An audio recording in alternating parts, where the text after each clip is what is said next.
የኢትዮጵያን የዲሞክራሲ ጉዞ ወደ ላቀ ደረጃ ያሸጋግራል ተብሎ የሚጠበቀው ሰባተኛው ጠቅላላ ምርጫ የመራጮች ምዝገባ ሂደት በታቀደለት መልኩ ሲከናወን ቆይቷል። በሁሉም አካባቢዎች የሚገኙ ዜጎች ለምርጫው ያሳዩት ንቁ ተሳትፎ የዲሞክራሲ ልምምድና ሀገራዊ ተቋማትን የመገንባት ጥረት ውጤት እያመጣ መሆኑን አመላካች ሆኗል። የኢትዮጵያ ብሔራዊ ምርጫ ቦርድ ባወጣው የጊዜ ሰሌዳ መሰረትም የተለያዩ አካባቢዎች በሚገኙ የምርጫ ጣቢያዎች የዜጎች የምዝገባ ሂደት በከፍተኛ መነሳሳት ተከናውኗል።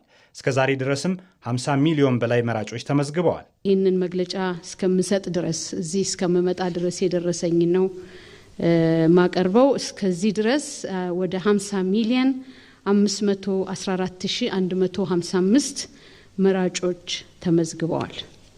ይሄ እንግዲህ በጣም ሩቅ የሆኑ ቦታዎችን አንዳንድ ያልደረሱንን መረጃ ሳይጨምር ነው ማለት ነው።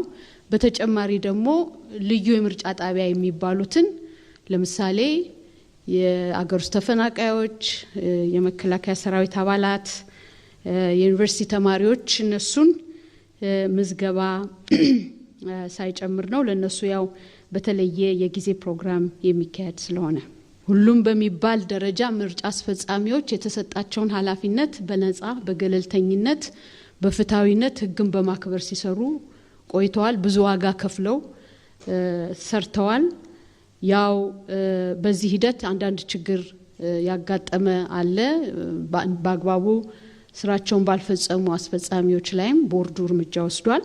የምርጫ ሂደቱ ዋነኛ አካል የሆነውና የፖለቲካ ፓርቲዎች በሚዲያዎች የሚያደርጓቸው ክርክሮችም በስኬት እየተከናወኑ ነው። እንደተከታተላችሁት በጣም ጥሩ የሚባል ክርክር አድርገዋል ፖለቲካ ፓርቲዎች አንዳቸው ሌላቸውን ጥያቄ በማቅረብ ጭምር። ከዛም በተጨማሪ ደግሞ ህዝቡን ይወክላሉ የሚባለው የህብረተሰብ ክፍልም በተወሰነ ደረጃ አካታችነትን በተመለከተ ወጣቶችን ሌሎችንም ባለሙያዎችንም ጭምር ያካተተ ተካፋይና ታዳሚ ኖሮ በእነዚህ ታዳሚዎች አማካኝነት ጥያቄ እየቀረበ ፖለቲካ ፓርቲዎች ጥያቄውን ሲያቀርቡ ሲመልሱ የነበረበት ሁኔታ ነው ያለው።